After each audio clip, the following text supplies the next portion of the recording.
And down and dirty, quick video. I saw a video of a guy that trying to remount his cabinets as they were falling off. You can see it's pretty slipping off. What we're gonna do is, and of course this is where the beam is at. So what I'm gonna do is I'm gonna mount some L's right there, brackets, and then what he did was he actually screwed it in and then screwed it from the top. What I'm gonna do is I'm gonna actually run two brackets, one on the top, one at the bottom, and then I'm gonna run a bolt through and then cap it off so it's holding both sides. And then I'll tap it to the wall here and then tap it to the wall. As you see, I don't got much room to work up here, so there's no way that I would be able to screw it down. So like I said, if I run a bolt up and then just bolt it from the top, snug, and then L bracket. These are the tools I'll be using. Like I said, these are 1 1/4 long. Figure they'll fit perfectly. It's snug, real snug in there. And that's what I wanted to do.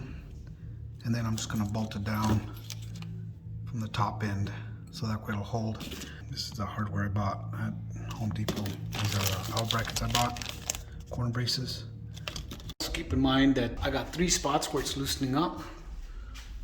Over here too, that's another beam right there, because of course the beam goes up and down. Then I got another beam up here.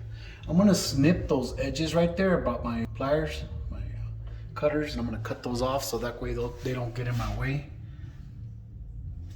And that'll make it a clean, snug connection. So you guys can see those little wires up there, and that's they're not wires, they're actually staples. They go through the wood and then into the actual cabinets. So there we go, snip, snip. Hopefully it'll cut. Sorry I had to get both hands in there, but I did get them to cut off. Couldn't do it with one hand. It's not as strong as I thought it was. So basically I'm just gonna line this up against here. As you see, I already put my little mark there.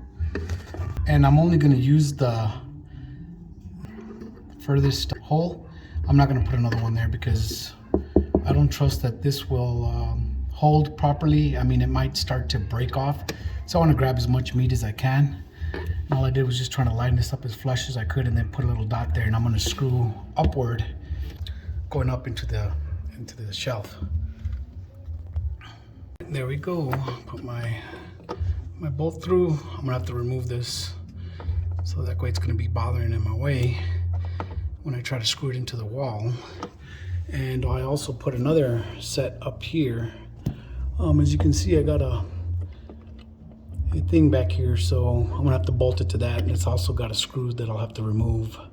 But right now it's just really loose until I get it up there, and I'll probably have to use long screws for it. I have some long ones. I was thinking of using these ones, which I think are like maybe 1.5 inches. I don't think it'll quite reach, maybe. Yeah, it'll reach. It'll grab on there, and I'm gonna just bolt it twice down here, and I guess I'll need once up there because I can't get to the wall.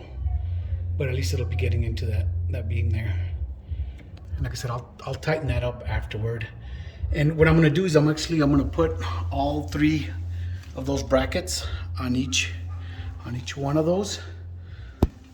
So that way when I tighten them up, I'm gonna tighten them up all together, because it's gonna be hard to pull on each other. I figure if I pull, you know, little by little by little by little each section, then it'll snug up a little bit better.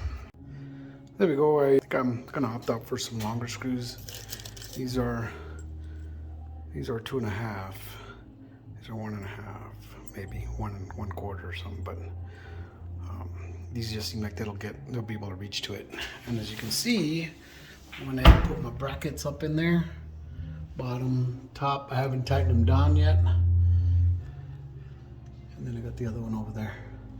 Like I said, I want to do this slow.